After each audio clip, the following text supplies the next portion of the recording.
வணக்கம் மக்களே, நான் உங்களை இன்ஜினியர் முதல் பேஜ்ல இருந்து இது வரைக்கும் நீங்க டேட்ஸ் நட்ஸ் இந்த ஐட்டம்ஸ்க்கு எல்லாமே நல்ல ரெஸ்பான்ஸ் கொடுத்துட்டு இருக்கீங்க.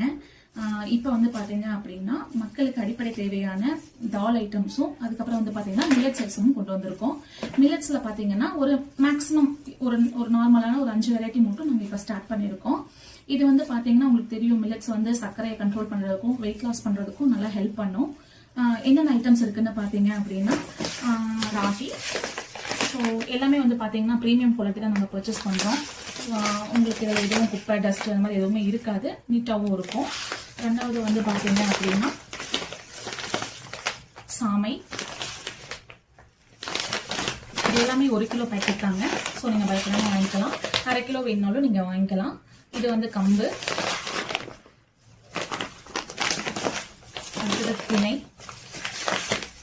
உங்களுக்கு குவாலிட்டி நான் காமிக்கிறதே தெரியும், ஒவ்வொன்றும் ரொம்ப நீட்டாக இருக்கும். குதிரவாளி அரிசி. இது எல்லாமே வந்து சுகரை கண்ட்ரோல் பண்ணுறதும் இல்லாமல் இதில் எல்லாமே ஃபைபர் கண்டென்ட் வந்து நார்ச்சத்து அதிகமாக இருக்குது. ஸோ தாராளமாக நீங்கள் வந்து டெய்லி எடுத்துக்கலாம். எல்லாருமே என்னென்னா ஒயிட் சோளம் ஈஸியாக கிடைக்குது, எங்களுக்கு வந்து சிவப்பு சோளம் வந்து கிடைக்கிறது இல்லை அப்படின்னு சொல்கிறீங்க. ஸோ எங்ககிட்ட சிவப்பு சோளம் இருக்குது. இதெல்லாம் வந்து பார்த்தீங்கன்னா கிலோவே 60 ரூபா தான். அடுத்தது வந்து பார்த்தீங்கன்னா அப்படின்னா வரகு கிலோ வந்து 90 ரூபாங்க. அதுக்கப்புறம் பார்த்தீங்கன்னா கருப்பு கவுனி அரிசி. கருப்பு கவுனி அரிசி வந்து பார்த்தீங்கன்னா கிலோ 160 ரூபாங்க. அதுக்கப்புறம் வந்துட்டு சிவப்பரிசி வந்து பார்த்தீங்கன்னா கிலோ 100 ரூபாங்க. நான் ரேட் வந்து உங்களுக்கு டிஸ்கிரிப்ஷன்